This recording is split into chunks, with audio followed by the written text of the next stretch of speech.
আজ আমরা ঘুরে দেখব উত্তর কলকাতার শতাব্দী প্রাচীন এমন এক কালী মন্দির যেখানে মা কালী ঘোমটা দিয়ে থাকেন এবং সকল দুঃখ কষ্ট বিপদেই ঘোমটা কালীই হন পরিত্রাতা। তাই অনেকের কাছে এই মন্দির ঘোমটা কালী মন্দির নামে পরিচিত। এই মন্দিরটি কোথায় অবস্থিত, কিভাবে আসতে হবে, মন্দির কখন খোলা থাকে, পুজো দেওয়ার নিয়ম, মন্দিরের ইতিহাস, সম্পূর্ণ রোড গাইড, যাতে এই ভিডিওটি অনুসরণ করে সহজেই মন্দিরের সামনে চলে আসা যায়। গঙ্গা নদীর তীর ঘেঁষে গড়ে ওঠা এই প্রাচীন কলকাতা শহর, আর এই শহরের অলিতে গলিতে ছড়িয়ে রয়েছে অজস্র কালী মন্দির। প্রাচীনকাল থেকে এই শহরের দেবী শক্তির আরাধনা হয়ে আসছে, তাই অনেকের কাছে কলকাতা শহরটি কালীক্ষেত্র নামেও পরিচিত। আর এই কালীক্ষেত্রেই রয়েছে একাধিক প্রাচীন কালী মন্দির ও মা কালীর বিগ্রহ।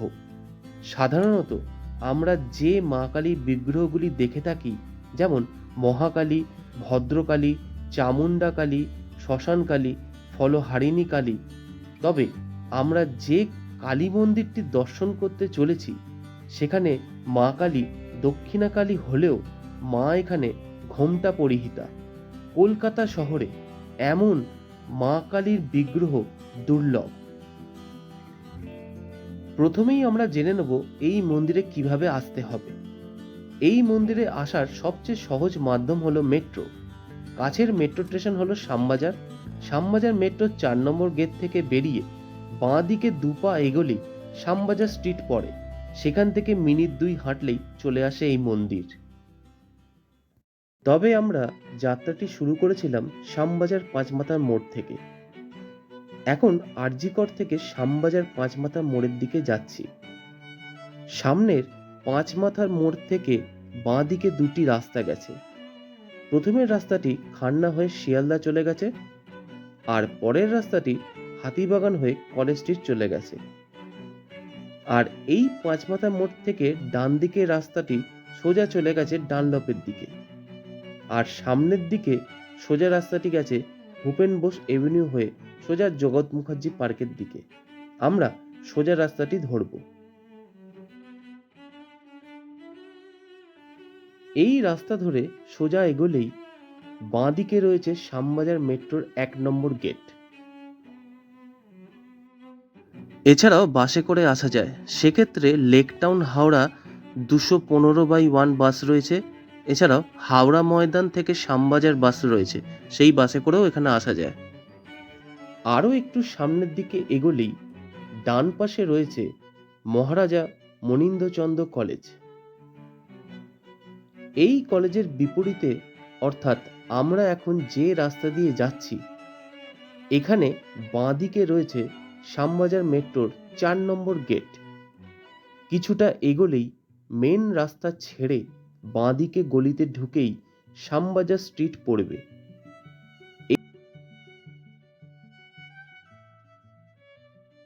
এই শ্যামবাজার স্ট্রিট রাস্তা ধরে কিছুটা এগোলেই পড়বে শ্যামপুকুর থানা, আর এই শ্যামপুকুর থানার বাঁ দিকের রাস্তাটাই হলো বলরাম ঘোষ স্ট্রিট।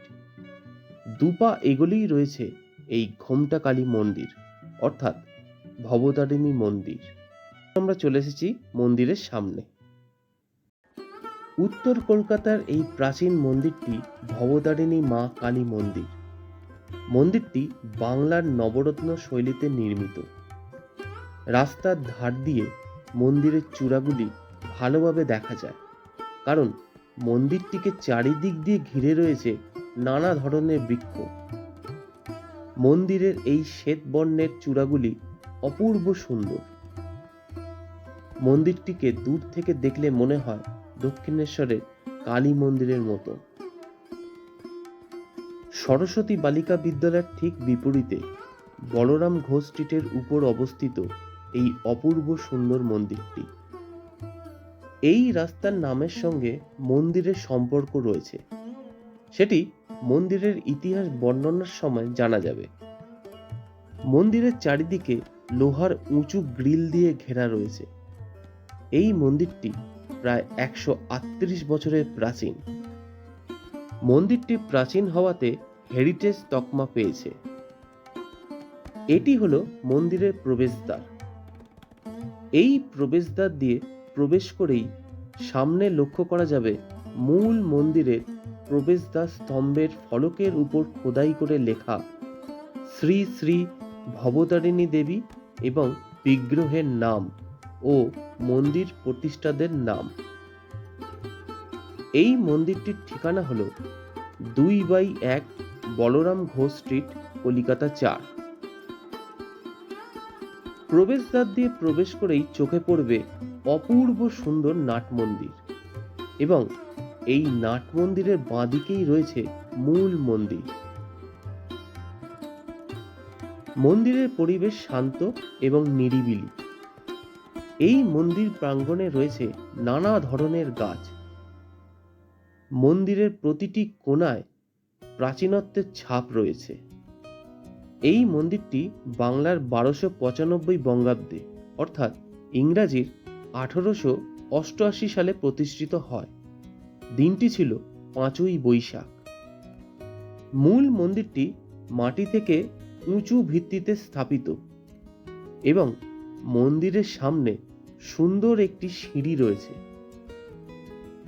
এই সিঁড়ি দিয়ে উঠে 3 খিলান বিশিষ্ট প্রবেশদ্বার দিয়ে প্রবেশ করে রয়েছে মূল মন্দিরের গর্ভগৃহ, যেখানে দক্ষিণা কালী রূপে মা পূজিতা। মন্দিরের এক পাশে রয়েছে প্রাচীন একটি চাঁপা গাছ এবং মন্দিরের আরেক পাশে রয়েছে একটি তুলসী মঞ্চ এবং এর ঠিক পাশেই রয়েছে ভগবান গণপতির একটি মূর্তি এবং কতগুলি শিলাখণ্ড। মূল মন্দিরের ডান পাশে রয়েছে নাট মন্দির। নাট মন্দিরটি সুউঁচু স্তম্ভের উপর দাঁড়িয়ে রয়েছে। মোট 14টি স্তম্ভ নাট মন্দিরের ছাদকে ধরে রয়েছে এবং নাট মন্দিরের উপরের দিকে তাকালে লক্ষ্য করা যাবে কড়িবর্গা দ্বারা নির্মিত। সমগ্র নাট মন্দিরটি প্রদক্ষিণ করা যাক।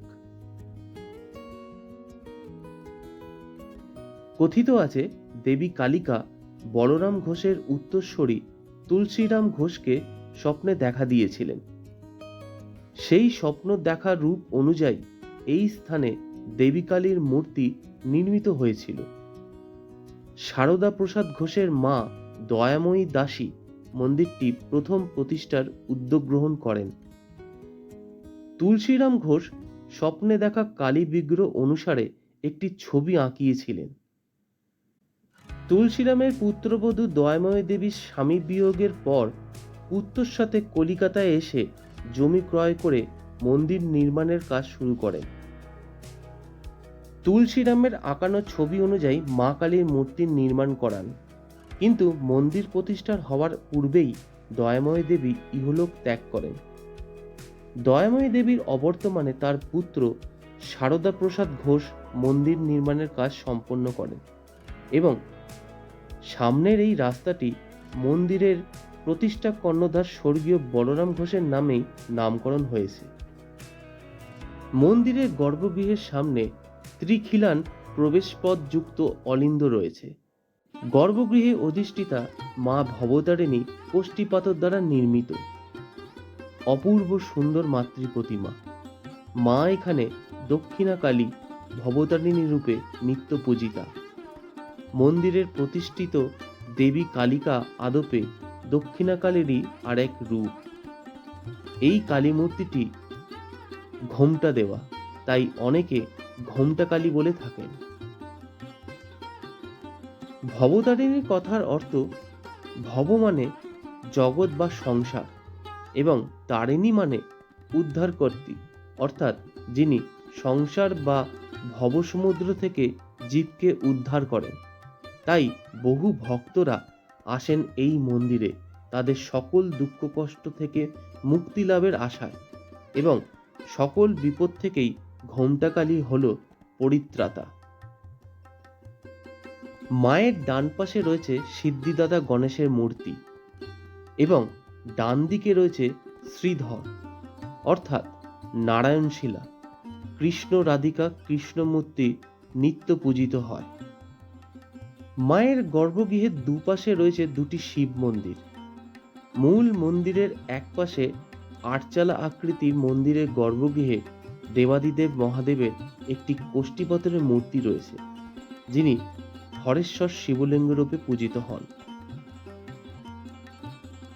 এবং মূল মন্দিরের অপর পাশে আটচালা আকৃতির মন্দিরের গর্ভগৃহে দেবাদিদেব মহাদেবের আরও একটি কোষ্ঠীপতরের মূর্তি রয়েছে, যিনি হরপ্রসন্ন শিবলিঙ্গ রূপে পূজিত হন।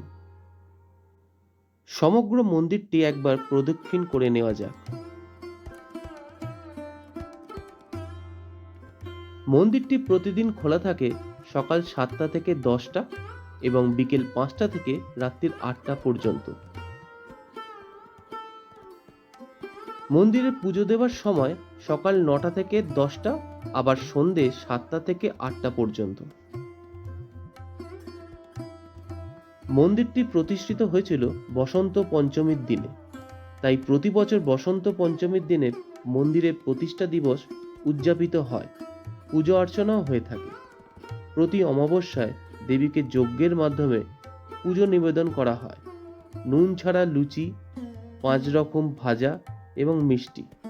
এছাড়াও কার্তিক অমাবস্যায় কালী পুজো হয়ে থাকে। ওই দিনে বহু ভক্ত সমাগম ঘটে এই মন্দিরে। বাইরে থেকে মন্দিরের চূড়াগুলির দৃশ্য এখানে তুলে ধরা হলো। একদিনের ভ্রমণে উত্তর কলকাতার এই মন্দিরটি অবশ্যই দর্শনীয়।